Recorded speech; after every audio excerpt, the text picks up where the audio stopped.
Welcome back to Domain 3 of the Security Plus Exam Cram series, 2024 edition. And here in section 3.3, we're going to go end to end on the components of data security. We'll begin with a look at data types, and then we're going to move on to data classifications. We'll discuss considerations like the state of our data, its geolocation, any concerns around data sovereignty, before we review a number of methods for actually securing our data. And I'm going to go through a little bonus at the end of this session that's going to give you a leg up in applying these principles in the real world. Should help you on exam day and beyond. Interesting content, important topic, off we go.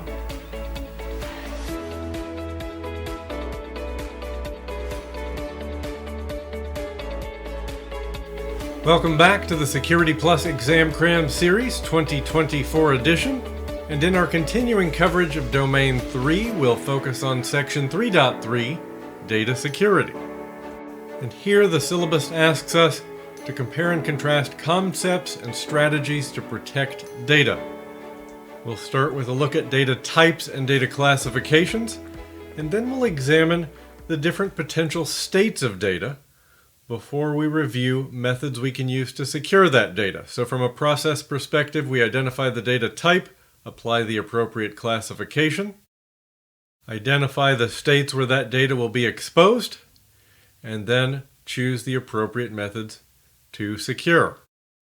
And we see data sovereignty, geolocation, and geographic restrictions called out here in the syllabus, which I would cite as a clear nod to the importance of cloud computing in 2024 and beyond. Starting with data types, we have regulated data. This is data subject to specific laws and regulations governing its collection, storage, and use. And a few examples here would include personally identifiable information, or PII, protected health information, PHI, or financial information like credit card data. It's worth noting that organizations that fail to comply with data protection regulations with regards to regulated data like this can lead to hefty fines and penalties. Next is the trade secret, which is the intellectual property of an inventor that is absolutely critical to their business and must not be disclosed. Examples here would include formulas, product designs, customer lists. Trade secrets are valid as long as secrecy is maintained and not discovered by others. Next, we have intellectual property. These are creations of the mind, inventions, literary and artistic works, designs, symbols, names, and images used in commerce. So, intellectual property encompasses broader categories of intangible assets like patents, copyrights, and trademarks. And a data leak involving intellectual property can lead to loss of revenue and potentially permanent loss of competitive advantage. Next, we have legal information. Documents, communications, and records that are related to legal proceedings, contracts, or corporate governance. Examples here include attorney-client privileged communications, contracts, legal opinions, court records, and regulatory filings. Now we're going to take a sidebar here and discuss some intellectual property protections. There are trademarks that cover words, slogans, and logos used to identify a company and its products or services. A trademark lasts 10 years and can be renewed. A patent protects the intellectual property rights of inventors, and it provides the inventor exclusive use of their invention for a period of time, generally 20 years, but the filing requires public disclosure. And granting of a patent is not automatic. There are certain requirements of utility and uniqueness in order to obtain a patent. I'm going to repeat trade secret here briefly because it is an intellectual property protection that protects the property of the inventor and must not be disclosed. So there's no filing requirement for a trade secret, but it's valid as long as secrecy is maintained and not discovered by others. You cannot go to the Patent and Trademark Office and register a trade secret, but there are 3 requirements. The information has to have economic value. It has to be information not readily known by others, and you have to take the proper steps to maintain confidentiality of the information. And last on the list here is copyright. A copyright is automatically granted to the creator of a work upon creation, but it can be registered, and that prevents others from reusing the creation. Protection lasts 70 years beyond the creator's death, then the work moves into the public domain, where reuse is then allowed. Back to our list, we have financial information. Any financial records maintained by the organization or data related to financial transactions, assets, and liabilities. Examples of financial information include investment records, bank account details, credit card numbers, and these may be subject to Graham, Leach, Bliley, or PCI DSS regulations. And last on the list of broad types is human and non-human readable. So human readable is just what it sounds like, data that can be directly understood by humans without special tools like text documents, images, and videos. Non-human readable is data that requires specific software or tools to be interpreted, like machine code, database files, encrypted data, anything you can't just pick up and read immediately. Now we're going to move into data classifications, and I'm going to begin with a look at a chart reflecting some U.S. government classifications and their non-government, public or commercial equivalents. So at the lowest level of sensitivity, Class 0 here, we have unclassified on the government side, public on the commercial side, where exposure, of course, results in no damage because it's public data. Then we have confidential or sensitive, where some damage to the organization results when that data is leaked or made public otherwise. We then have secret and private, which is a bit more serious when leaked. And then at the top of the pyramid here, we have top secret and confidential or proprietary on the commercial side. But you notice the equivalence here in terms of damage. So we see serious damage and then exceptionally grave damage at the highest level. That's a chart that you'd see preparing for a security leadership exam like the CISSP. Now let's take a look at the data classification terms that show up in the exam syllabus. So we have public data, which is freely accessible information intended for the general public. Examples here would include brochures, press releases, public-facing website, government data portals, but no privacy or compliance concerns whatsoever.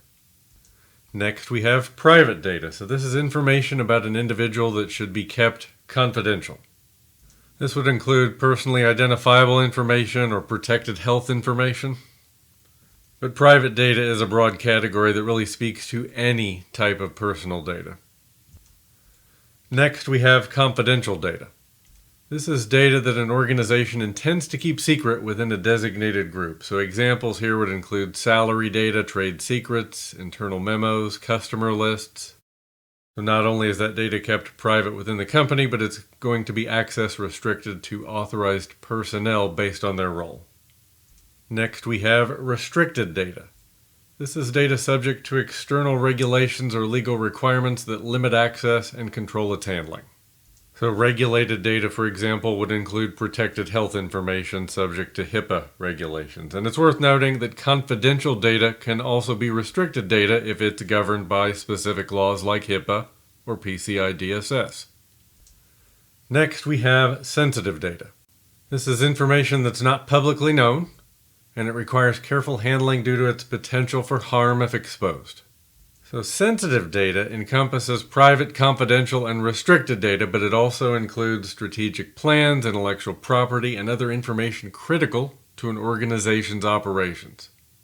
Next, we have critical data, information essential for the success of a specific mission or core function within the organization. Loss or disruption could significantly impact the organization's ability to achieve its goals. Examples here would include financial records, customer databases, operational control systems, and research data. Now I want to take a sidebar here and unpack two examples of sensitive data that I think you should be familiar with for the exam, and it'll be generally helpful as you navigate the world of cybersecurity. We have personally identifiable information, PII, which is any information that can identify an individual, like a name, social security number, birth date, and place, any biometric records or data. The other most common one is protected health information, which is health-related information that can be related to a specific person. PHI is protected under HIPAA regulations. To wrap up data classifications, I want to talk through the consequences of data leak or data loss. So certainly we have financial loss, operational disruption, reputational damage. In the case of data that's regulated under law, potential legal repercussions. There's the potential for loss of competitive advantage in the case of trade secrets or intellectual property leak, and the loss of copyright, patent, or trademark protection leading to potential infringement by competitors. You may remember those are protections we talked about surrounding intellectual property, and a simple leak wouldn't automatically result in the loss of copyright, patent, or trademark necessarily. But oversharing through a leak or theft definitely opens the door to some problems. Moving on to general data considerations. You'll want to be familiar with how we can encrypt different types of data at rest. So for example, in the cloud, the answer is often storage service encryption. Your CSP storage providers usually protect data at rest by automatically encrypting before persisting it to manage disks, blob file, or queue storage. There's generally an option for you to add an extra layer of encryption with your own customer-held keys, what's referred to as double encryption, depending on the CSP, but your CSPs usually have some encryption there by default at rest in 2024. There's full disk encryption, which helps you encrypt Windows and Linux ISVM disks using BitLocker on the Windows platform and dmcrypt, which is the Linux equivalent for your OS and data disks. So those are generally available on Windows and Linux clients and servers, on-prem or in the cloud. That's an OS level feature. There's transparent data encryption, simply called transparent encryption on some relational database management platforms, that helps protect SQL database and data warehouses against threat of malicious activity, with real-time encryption and decryption of database backups and transaction log files at rest without requiring app changes. You should also be familiar with encrypting data in motion. So data in motion is most often encrypted using TLS or secure HTTP. This is typically how a session is encrypted before a user enters credit card details, for example. And while you may hear SSL referenced when we're talking about encrypting traffic on the network, it's similar in function, but TLS, Transport Layer Security, has replaced SSL at this point. And the third state you should be familiar with is data in use. So data in use, sometimes called data in processing, occurs when we launch an application like Microsoft Word or Adobe Acrobat. But we're talking about apps not running the data from the disk drive, but running the application in memory. This is volatile memory, meaning that should you power down the computer, the contents are erased.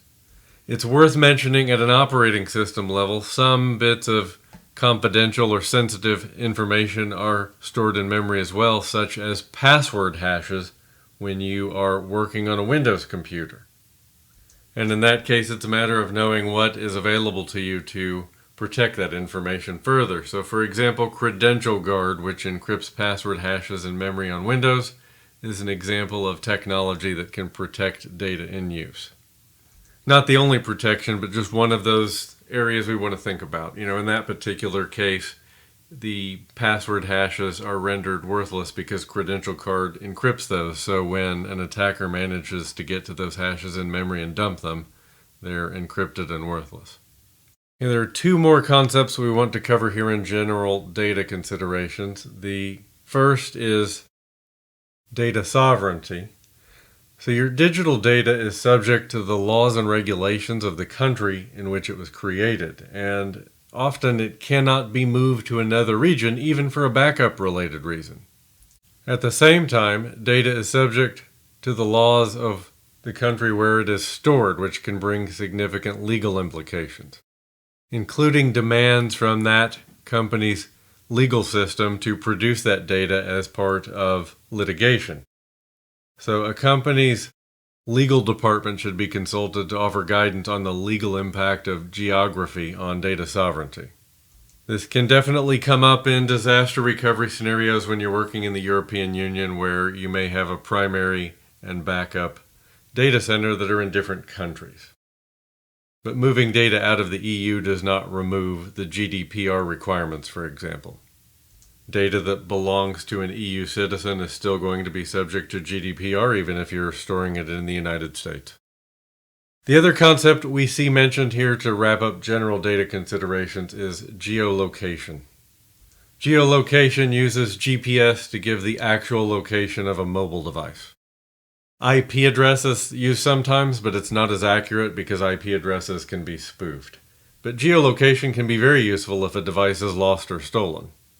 And it's often used to guide a decision to restrict data access or wipe a mobile device.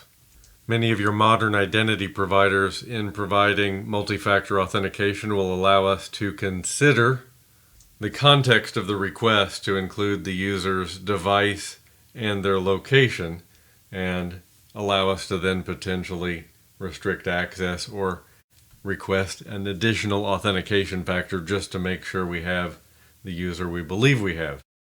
This is known as somewhere you are when evaluating an authentication request. Moving on to methods to secure data. We're going to begin with hashing and encryption, and I like to cover these two together so we can talk about how they are different, and it will help anchor these in your mind for exam day. So first we have encryption.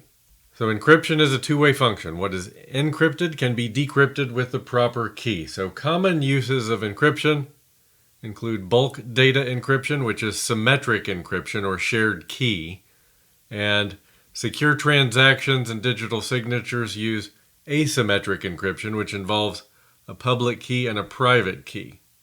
And we'll get deeper into encryption elsewhere in this series, but that's the high level. And then we have hashing, which, unlike encryption, is a one-way function that scrambles plain text to produce a unique message digest. So a hashing algorithm involves a conversion of a string of characters into a shorter fixed length value. So no matter the length of the input, the output is always going to be the same fixed length value. And for any given unique input, the output should also be a unique hash. And there's no way to reverse a hash if properly designed. It's a one-way function. Common uses would include file or data integrity verification, digital signature integrity, password storage. For example, as part of a process to copy a file from our on-premises data center to the cloud, we could write into our script to produce a hash of that file before it's transferred, hash it again after it's transferred, and compare the two to make sure they match, thus verifying the integrity of the file, that it arrived intact. Next, we have data masking. This is when only partial data is left visible in a field. For example, a credit card may be shown with only the last 4 digits visible. And data masking is very commonly implemented within the database tier, but it's also possible in code in front-end applications.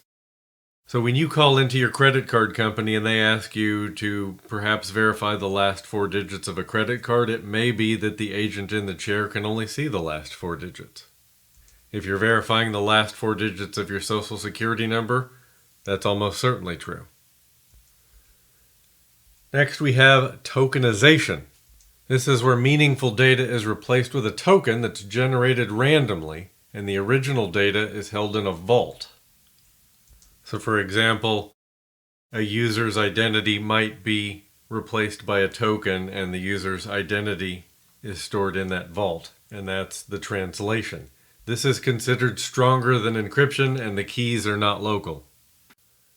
And then we have pseudonymization, which is a de-identification procedure in which personally identifiable information fields within a data record are replaced by one or more artificial identifiers or pseudonyms. Reversal requires access to another data source. Next, we have anonymization.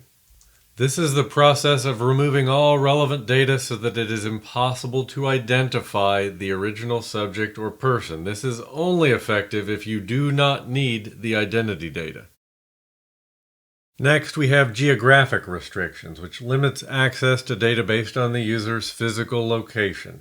It involves restricting access attempts originating from certain countries or IP addresses, aiming to prevent unauthorized access from specific regions. And this is a technique often used by organizations with regulations or security concerns specific to certain geographic areas. And next we have obfuscation, which involves intentionally making data less readable or understandable. And it's a broad term that refers to several techniques. For example, techniques like code obfuscation or data masking, which we looked at a moment ago, can be used to obscure the original data while retaining its functionality. It helps prevent unauthorized users from easily interpreting or extracting sensitive information, even if they gain access. Next, we have segmentation, which is a method that involves dividing data into smaller, isolated segments. This can be achieved through data partitioning or logical separation within storage systems, and it can limit the impact of a potential security breach, as only a specific segment might be compromised instead of the entire dataset. And finally, we have permission restrictions, also known as access control. This one is very common. It controls access to data based on user roles and permissions. So access control systems define what users or groups can access specific data elements or functionalities. For example, role-based access control, or RBAC as it's often called on Windows. It ensures that only authorized individuals have access to sensitive information based on their designated roles and responsibilities. Now, to help tie all these concepts together, I want to walk you through the data lifecycle. So the life of data from a functional perspective. So a data's life, of course, begins at creation. Data can be created by users. A user creates a file. It can be created by systems. A system logs access. Then should come classification. So to ensure it's handled properly, it's important to ensure that data is classified as soon as possible. Next, we have storage. Data should be protected by adequate security controls based on its classification. That can mean various forms of encryption and access control based on how we classified it.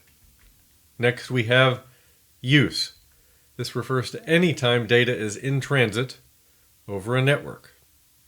You'll generally hear this called data in transit or data in motion. And we have archival. So archival is sometimes needed to comply with laws or regulation requiring the retention of data.